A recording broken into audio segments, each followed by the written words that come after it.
멀쩡한 사람도 가만히 침대에 눕혀가 한 달만 눕혀 있으면 병자 아닌 병자가 되는 겁니다. 그러니까 살아있다는 것은 움직이는 것이고 움직이면 땀이 나는 거예요. 그래서 건강하시려면 많이 움직여야 되는 거예요. 여러분 지금 뭐 만보 걷기 운동, 또 심한 분들은 뭐 3만보 걷기 운동도 하더라고요. 제가 그래서 대단하다 정말. 3만보 걸으려면 하루에 뭐 4시간씩 적어도 뭐 4시간은 운동해야 되는데 그런 분은 대단한 것 같아요. 그 좀 무리 아닌가 모르겠어요. 적당하게 한 만보 운동이라고 그래요. 땀날 정도로 운동하는 거. 저희 교회 지금 체육관도 있고 하니까 저는 여러분들이 탁구를 잘 쳤으면 좋겠어요. 외부인만 잔뜩 와가 탁구 치는 거 보여 어떨 때는 속상해요, 여러분. 왜? 이게 우리 교회 이 체육관에 이 좋은데 5층에 탁구 치면 될 텐데 외부인이 잔뜩 와가지고 탁구 치고 우리 교회는 간간히 보여요. 다 어디 갔는지 모르겠어요. 건강하려면 여러분 운동하는 게 좋습니다. 또 인간의 몸에 있는 액체는 혈액입니다. 피예요. 이 피는 오염돼도 죽어요. 모자라도 죽어요. 피는 일정한 혈액이 우리 온 몸을 돌게 되는 게 이게 인간의 건강을 유지하는 것 중에 하나예요. 그런데 이 피도 구분을 해보면 우리가 잘 아는 대로 A형, B형, 또 AB형, O형 뭐 다 다르더라고요. 여러분 혈액형이 다 다르잖아요. 여러분 혈액형 다 알잖아요. 그런데 좀 독특한 혈액형이 있어요. RH-. 이런 사람들은 대한적십사 혈액원에서 발표난 거 보니까 전체 헌혈자가 286만 6천 명으로 추산되어 있어요. 그런데 보통 보면 RH-는 0.4%. 그러니까 이 많은 사람들 중에 한 1,400명으로 집계된데 예전에는 RH- 혈액이 없어서 정규 방송하다가 중단하고 빨리 RH- 어느 병원으로 오십시오. 뭐 수혈을 해야 되니까요. 지금은 병원에서 아주 효과적으로 관리하고 있고 또 그거 안 되니까 이제 뭐 카톡방도 하고 그러시는 것 같아요. 잘 연락해서 서로 수혈해서. 제가 아는 어떤 분 몇 대 독자인데 이 아들이 어떻게 알고 보니까 RH-형이에요. 그러니까 어머니가 몇 대 독자니까 운전면허증도 못 따게 해요. 사고 나면 병원에 가면 혈액이 모자라 큰일 난다고. 그런데 결국 따더라고 그게. 따요. 뭐 어쨌든 지금은 이제 그렇지만 혈액이 모자라도 안 되고 혈액이 만일에 오염돼도 큰일 나요. 또 한 가지 우리 인간에게 살아있는 사람에게 있는 액체가 뭐냐면 눈물이에요. 너무 기뻐도 눈물이 나요. 안 그래요, 여러분? 올림픽에 뭐 금메달 따고 좋아가면 몇 년 고생하며 훈련했던 거 생각해서 눈물을 흘리잖아요. 예, 감격에서 눈물을 흘리고 또 주님을 만나던 날 그날 너무 감사하고 인생을 돌아보니까 정말 하나님의 은혜에 감사해서 회개의 눈물을 흘리고 눈물을 흘리는 거. 너무 아파도 눈물이 나요. 고통스러워요. 몸이 너무 아프니까 막 우시는 거 보면 정말 마음이 아파요.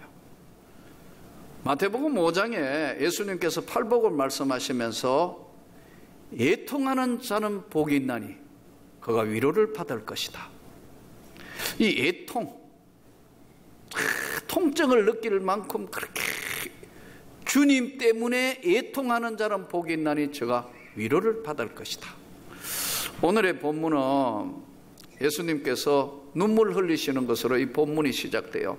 35절에 보니까 예수께서 눈물을 흘리시더라.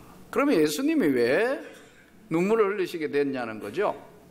예수님이 오늘 성경 말씀에 예수님 눈물을 흘리신 이유가 있어요.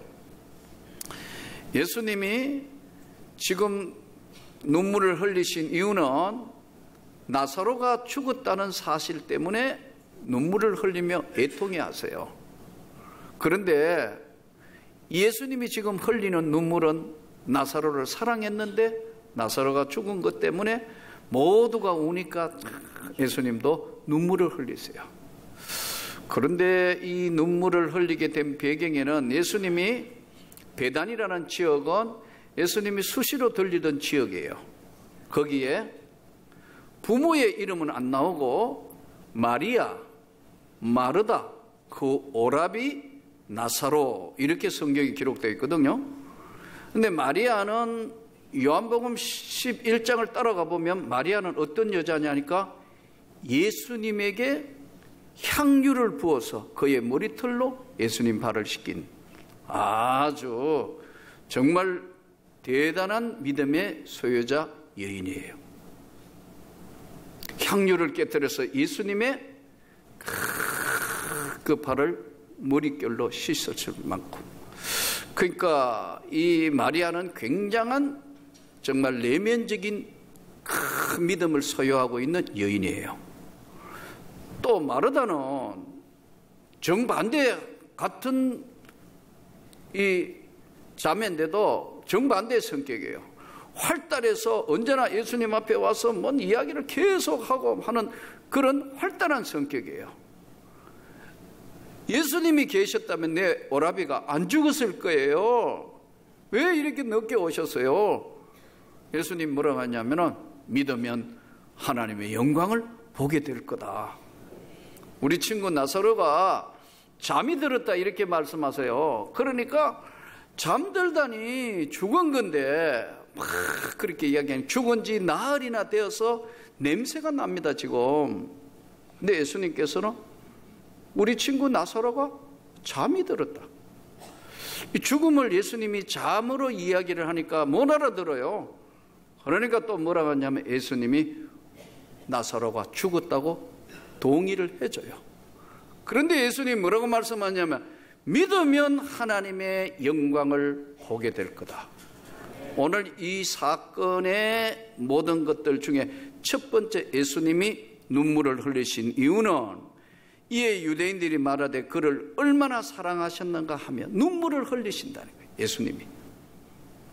예. 저는 여러분이 주님의 이런 사랑을 좀 받았으면 좋겠어요. 집사 시절에는 참 주님 때문에 눈물을 흘리며 울기도 많이 했고 주님만 생각하면 울면서 찬송을 많이 했는데 요즘 내가 내 모습 보고 놀라는 게 목사 되고는 눈물이 잘 안 나요. 이거 보통 문제가 아니에요. 그럴 때마다 큰일 났는데 이거 뭐가 잘못된 거 아닌가? 어떨 때 금식하고 어떨 때 여러분 모르는 이 강단에 엎드려가 한없이 엎드려서 있는 시간들도 있어요. 저는 여러분들에게 그 주님의 사랑의 눈물이 식지 않기를 축복합니다. 뭐 좀 이루었고 성공했고 부자 되었고 뭐 많이 가졌다, 좋아요. 또 그렇게 되기를 축복합니다. 그러나 주님의 사랑을 잃어버렸을 때는 사실은 다 잃어버린 거예요. 다 잃어버린 거라고 여러분. 그러니까 은혜가 사라진 심령은 사막과 같아져요. 냉담해져요. 그러면서 사무적이 돼요. 찬송을 불러도 감동이 없어요. 말씀을 듣고 예배를 드리도 하나님 앞에 간절함이 없어져요. 이 주님이 눈물을 흘리면서 이제 그 나사로가 죽은 지 사흘이나 됐는데 예수님이 이제 그 앞에 섰어요. 예수님이 계셨으면 죽지 않으셨을 텐데요. 그렇게 마르다가 이야기하니까 내 말을 믿으면 하나님의 영광을 보게 될 거다. 그러시면서 이야기하니까 마르다가 마지막 날 다시 살 것을 나는 믿습니다. 마지막 날은 뭐죠? 죽은 뒤에 천국으로 들어가는 것을 저는 믿습니다. 이렇게 마르다가 고백을 해요. 이 고백만 해도 대단한 고백 아니에요. 죽으면 천국 간다는 확신이 있는 자매란 말이에요. 마지막 날 다시 살 줄을 내가 압니다. 이때 예수님이 중요한 메시지 말씀을 던져요. 나는 부활이요 생명이니 나를 믿는 자는 죽어도 살겠고 살아서 나를 믿는 자는 영원히 죽지 않는데 너는 이걸 믿느냐는 거예요. 이걸 던져서 말씀하는 거예요. 그러시면서 오늘 예수님이 나사로야 나오너라 하자 죽은 나사로가 일어나 살아나오는 놀라운 역사를 보여주시는 겁니다.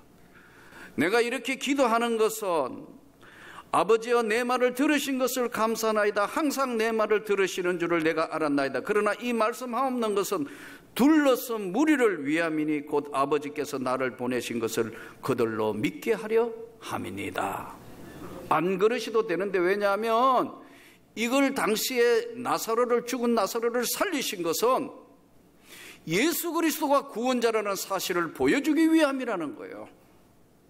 그래서 오늘도 우리가 예수 그리스도를 믿으면서 이 삶의 가장 핵심적인 게 뭐냐 하니까, 성경에 보니까 살았다 하나 실은 죽은 자로다. 요한계시록 3장 1절. 살았다 하는데 실은 가만히 보니까 그 영혼은 죽었다는 거예요. 계시록 2장 8절.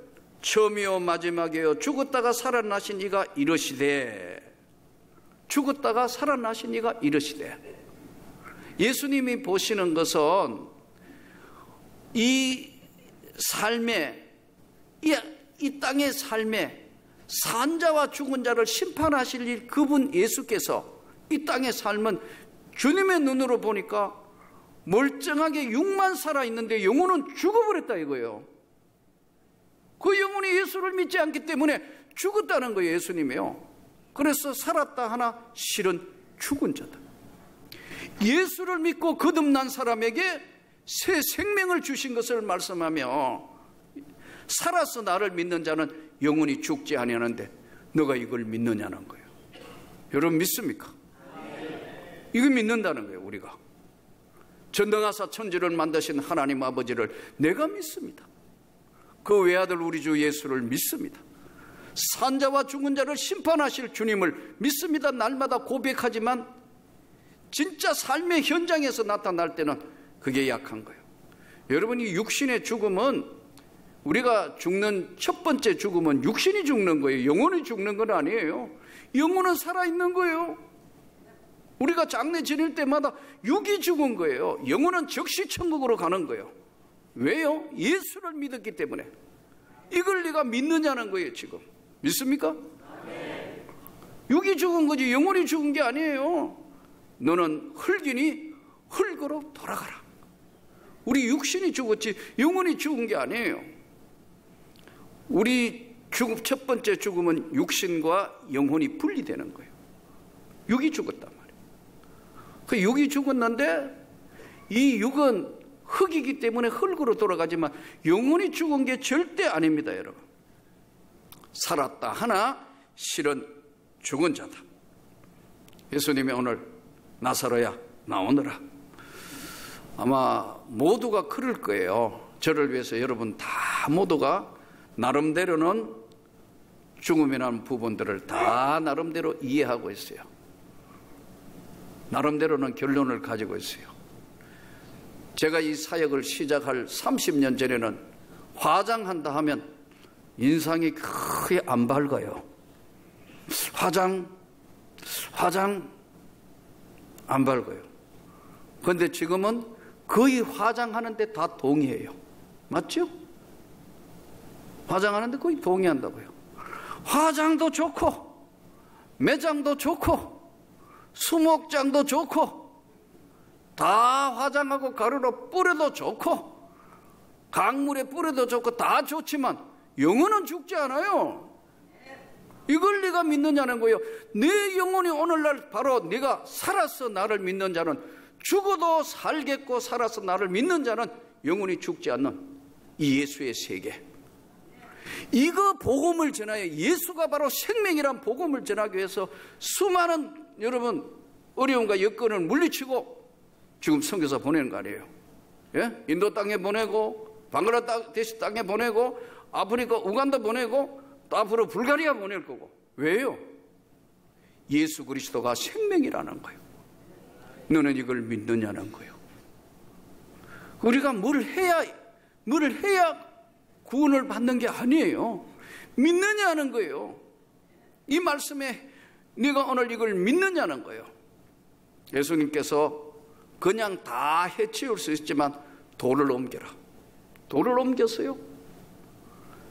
그리고 가장 신약 성경의 극적 장면 중에 하나는 나사로야 나오너라 이렇게 하셨다.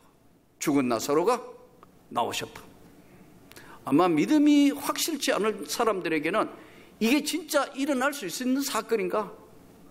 여러분, 우리는 과학에 굉장히 지금은 과학시대에 살다가 보니까 논리와 과학이 발달된 시대에 사니까 논리적으로나 과학적으로 이해 안 되면 안 믿으려고 그래요. 그러나 여러분, 인간의 영혼 부분은 과학이 건드갈 수도 만질 수도 없는 부분이에요. 그러나 여러분, 눈에 보이지 않지만 얼마나 많은 세계들이 존재해요. 전파 눈에 안 보여요. 그러나 분명히 있기 때문에 여러분들이 혹시도 오늘도 안 끄고 왔으면 예배 중에도 막 전파가 울려가지고 막 소리도 들리고, 어떤 분 진동해가 있다가 같이 진동받고 한다고. 나는 그런 진동은 안 받았으면 좋겠어요. 정말 전파가 있기 때문에 여러분 눈에 안 보이잖아요. 공기 눈에 보여요, 안 보여요? 안 보여요. 그러나 공기가 있기 때문에 지금 산소가 있어서 숨을 쉬고 다 하는 거 알아요. 하나님은 영이시기 때문에 우리 육신의 영혼도 다 육신은 흙으로 돌아가지만 영혼은 죽지 않습니다. 눈으로 다시 만질 수 없고 볼 수 없다는 거지. 그러나 존재하는 것, 눈에 안 보이지만 존재하는 것이 얼마든지 이 세상에 있습니다. 믿음은 바라는 것들의 실상이고 보지 못하는 것들의 증거니 선진들이 이로써 이 증거를 얻었느니라. 예수님이 보는 세계는 육신을 가지고 있는 세계 속에, 우리는 육신과 영혼이 있는 세계 속에 예수님이 보면서 저건 죽었다. 영혼이 거듭나지 못했기 때문에 죽은 영혼이라는, 그래서 예수님 살았다 하나 실은 죽은 자다는 거예요. 예수님 말씀이, 여러분들이 저와 예수를 믿어 거듭난 영혼이 바로 하나님의 백성이 되는데, 영혼은 이 땅의 삶에 예수를 믿었기 때문에 이미 저 천국에 바로 육신이 무너지는 날 바로 주님 앞에 선다는 거예요. 여러분, 잠을 예를 들어 보면 어때요? 오늘 저녁에 주무실 때 내일 아침에 분명히 깰 것을 믿습니다. 그렇죠?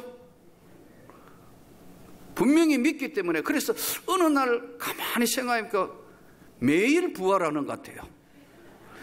자는 거는 죽는 거고 아침에 일어나는 건 부활. 너무 피곤할 때는 부활이 잘 안 되더라고. 안 그래요, 여러분? 부활이란 간단한 거예요. 근데 인간이 살아있을 때 자고 일어나고, 자는 거는 이게 죽은 거 아니에요. 안 움직이니까, 안 먹으니까. 근데 숨은 쉬어요. 예, 유지해야 되니까. 그런데 아침엔 일어나요. 죽었다가 부활했다가 죽었다가 부활했다가, 이걸 반복하다가 마지막 날 죽으면 육신은 흙으로 가고 영혼은 즉시 천국으로 가는 거예요. 할렐루야. 이것을 내가 믿느냐는 거예요. 여러분, 이 죽음이라는, 예전에는 너무너무 의학이 발달 전에는 수많은 사람이 일찍 죽었어요. 이 나사로가 무슨 병이냐 하니까 성경은 침묵하는데 딱 이렇게 적어놨어요. 나사로가 죽을 병이 들었더라. 이 죽을 병이 뭔지 모르겠어요. 무슨 병인지 모르지만 죽을 병이 들은 거. 요즘은 어지간한 육신의 병들은 죽을라 해도 다 살려놓습니다. 죽을라 해도 가가지고 다 뚫고 끌고내고 자르고 다 살려가지고 이렇게 오래 사는 겁니다. 그러나 육신은 한계 수명이 있기 때문에 반드시 어느 날 우리 육신은 흙으로 돌아가는데, 예수님 말씀이 살아서 나를 믿는 자는 영원히 죽지 아니하는데 너 이거 믿어지느냐는 거예요. 여러분, 믿습니까? 오늘 예수님 말씀이 나사로야 나와라. 나사로가 나왔다고요? 그러니까 이게 나사로가 나왔는데 이 성경 본문을 묵상하며 보니까 죽은 자가 수족을 배로 동인체로 나오는데 그 얼굴을 수군에 사였더라. 그 얼굴은 예수께서 이르시되 풀어놓아 다니게 하라 하시니라. 나왔어요. 예? 나사로가 나왔다고 무덤에서. 그런데 죽은 시체니까 이제 배로 이렇게 돌돌돌돌 묶었다고. 수족을. 우리 예전에 장례법 아시죠? 예, 삼배에다가 다 묶는다고 이렇게. 혹시 일어날까 봐 똘똘 죽으면 그냥 똘똘 다 묶는다고 여러분. 예, 어떤 할아버지가 하도 속 썩인 자기 할아버지 남편이 그 할머니가 야야 혹시라도 조심해라 부딪히면 깨날까 큰일 난다. 얼마나 속 썩있으면 그렇게 했어요. 유대 풍속도 비슷한 것 같아요. 근데 수족을 배로 동인체로 나온대. 그 얼굴은 수건으로 덮어 씌웠더라. 수건에 사였더라. 예수께서 풀어주라고 그러신대. 일어났을 때 어떻게 일어났을까? 성경을 묵상해 보니까 손, 발 다 묶었으니까 나사로야 나오너라 하자 돌을 옮겨놨으니까 나사로가 나왔는데 어떻게 나왔을까? 풀어줘야 나오는데 나사로가 산토끼 또케아처럼 펄짝펄짝 뛰어 나왔을까? 별 생각이 다 들더라고요. 예수님이 간단하게 말씀해요. 돌은 우리가 옮겨야 되고 푸는 거는 우리가 하는데 살리시는 거는 주님이 하시는 영역이에요. 여러분, 오늘 또 우리가 뭘 크게 하고 크게 헌신해서 구원을 받은 게 아니에요. 하나님의 선택을 받은 게 아니라고요. 하나님의 은혜로 이 쓸데없는 자 구원을 받은 거예요. 그래서 우리는 복음을 전해야 되는 거예요. 예수님 때 십자가에 돌아가실 때 양쪽에 강도 둘이 같이 이제 처형을 받는데 한 강도가 그러잖아요. 주여, 당신 나라에 이르실 때 나 같은 죄인을 기억하십시오. 죄인이 강도가 어떤 죄명인지 정확하게는 모르지만 강도로 처형받을 정도의 무서운 형벌을 받는데 한쪽은 끝까지 회개 안 하고 한쪽은 당신 나라에 갔을 때 나 같은 것도 기억을 해 주십시오. 그 말 한마디에 예수님이 그러시잖아요. 네가 오늘 나와 함께 낙원에 있을 거다. 뭘 해서 그런 게 아니잖아요. 이 예수의 생명의 복음을 저와 여러분은 책임지고 전해야 될 책임이 있습니다, 여러분. 그래서 선교사 보내고, 1년에 몇 명 전도도 안 되는 거 멀리까지 선교사 보내고, 이번에도 인도 땅에 지금 교회 3개 세워놨는데, 노예사 하나 더 세우고, 이번에 우리 이선교사 그 사모님 있던 윤 사모님 본 교회에서 교회 하나 더 세우기로 했다고. 헌당했다 하더라고. 우리가 시작했더니, 아무나 단거리 교회부터 시작해서 서리스모니, 찡비야, 막 교회가 지금 이번에 하나 더 세웠다고. 그쪽 교회에서도. 이미 우리가 3개 세우고 노예사 하나 세우고 그거 왜 하죠? 예수의 복음의 생명이 얼마나 중요하기 때문에 전해야 되기 때문에 세우는 거란 말이에요. 수많은 돈 들어가면 왜 그 멀리까지 교회를 세워야 되느냐? 한 영혼이 천하보다 귀하기 때문에. 오늘도 주의 말씀을 기억하면서 만나는 모든 사람에게 생명의 예수의 복음을, 예수를 믿으면 영생 구원을 받으리라, 이 복음을 만나는 모든 사람에게, 가까이 있는 가족 친지에게, 또 직장에서 내가 만나는 모든 사람들에게 바로 나는 부활이요 생명이니 나를 믿는 자는 죽어도 살겠고 살아서 나를 믿는 자는 영원히 죽지 않는 영생의 세계로 이사가는 이 예수를 믿으라, 복음을 전하는 저와 여러분이 되기를 축복합니다.